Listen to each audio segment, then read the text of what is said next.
సంక్షేమం అభివృద్ధికి Chandrababu brand ambassador అయితే టీమ్ 11 కోడికత్తి కల్తీ నెయ్యి కల్తీ మద్యానికి బ్రాండ్ అంబాసిడర్ అని మంత్రి లోకేష్ విమర్శించారు.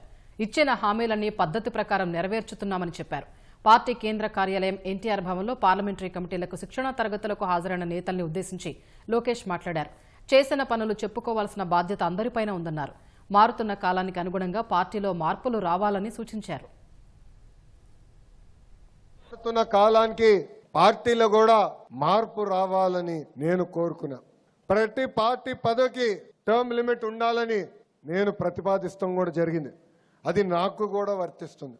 సామాన్య గ్రామ పార్టీ అధ్యక్షుడు ఎందుకు పాలిట్ బ్యూరో వరకు రాకూడదని నేను పాలిట్ బ్యూరోలో కూడా మారటం జరిగింది. ఇది మన పార్టీ, ఇది మన కుటుంబం. మనం అనుకున్న అన్ని ఒకే రోజు అవ్వవు. నమ్మకం దానికోసం ఒకటి కాదు, రెండు కాదు, 100 సార్లైనా మనందరం కలిసికట్టుగా పోరాడాలి. ఇది మన పార్టీ, ఇది మన కుటుంబం. ప్రతిపక్షంలో ఉన్నప్పుడు మనం బాగా కష్టపడతాం, అధికారం వస్తుంది, అలుగుతాం, ఇంట్లో పడుకుంటాం. నష్టపోయేది ఎవరు? ఆంధ్ర రాష్ట్ర ప్రజలు. మన 5 సంవత్సరాలు నరకం అనుభవించాం, 5 సంవత్సరాలు కేసులు పెట్టించుకున్నాం.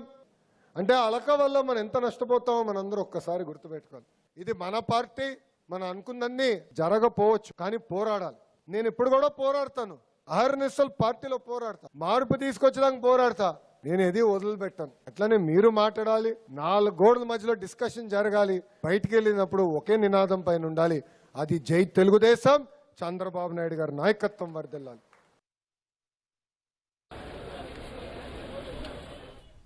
కూటమిలో విడాకులు, మిస్ఫైర్లు ఉండకూడదని లోకేష్ పునరుద్ఘాటించారు.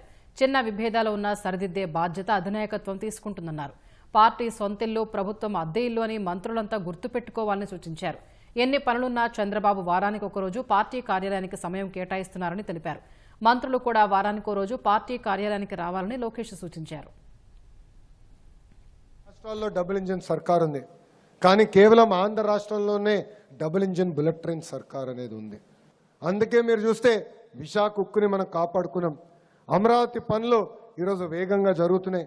పోలవరం పనులు మనం పరిగెత్తిస్తున్నాం. ఇంకా విశాఖపట్నానికి ప్రత్యేకంగా మనం రైల్వే జోన్ ఏర్పాటు చేసుకున్నాం. త్వరలో కర్నూలు కూడా హైకోర్టు బెంచ్ కూడా మేము తీసుకొస్తామని ఈ సభాముఖంగా చెప్తున్నాం. కేంద్రం సహకారం లేకపోతే మనం అనుకున్న కార్యక్రమాలు మనం చేయలేం. ఇది మనందరం గుర్తుపెట్టుకోవాల్సిన అవసరం ఉంది. మనం చూసాం, గుజరాత్లో 30 ఏళ్ళు ఒకే ప్రభుత్వం నడుస్తుంది, మధ్యప్రదేశ్లో ఒకే ప్రభుత్వం నడుస్తుంది, ఒరిస్సాలో కూడా మొన్నటి వరకు ఒకే ప్రభుత్వం నడిచింది. ఎంత అద్భుతంగా అభివృద్ధి చేసుకుని వాళ్ళు ముందరికి వెళ్తున్నారు. ఇది నాకు అన్న సమానమైన పవనన్న కూడా పదే పదే చెప్తున్నారు. కనీసం 15 సంవత్సరాలు కూటమి ప్రభుత్వ అధికారులు ఉండాలి, కలిసికట్టుగా మన రాష్ట్రాన్ని అభివృద్ధి చేసుకోవాలని ఆయన కూడా చెప్తున్నారు.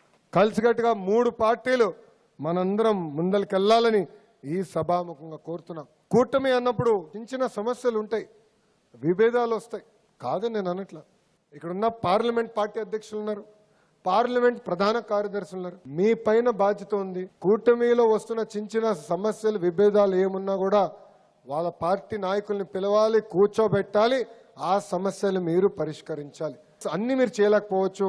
జోనల్ కోఆర్డినేటర్ ఉన్నారు, రాష్ట్ర పార్టీ అధ్యక్షులు ఉన్నారు, దాని తర్వాత నేను కూడా ఇన్వాల్వ్ అవుతా. కానీ మనకి విడాకులు లేవు, క్రాస్ ఫైర్ లేవు, కలిసికట్టుగా ముందరికి వెళ్ళాలని ఈ సభాముఖం ఇక్కడ ఉన్న మిమ్మల్ని అందరూ నేను కోరుతున్నాం. మనందరం కూడా అప్రమత్తంగా ఉండాలి. ఎందుకంటే పార్టీ పేజీల పేరుతో పార్టీల మధ్యన విభేదాలు సృష్టించడానికి వైకాపా నాయకులు ప్రయత్నిస్తారు. ఆవేశం అవసరంలా, ఓర్పు సహనంతో ఆలోచించి మనందరం నిర్ణయం తీసుకోవాలి. అప్పుడే సరైన నిర్ణయం మనందరం తీసుకోగలుగుతాం.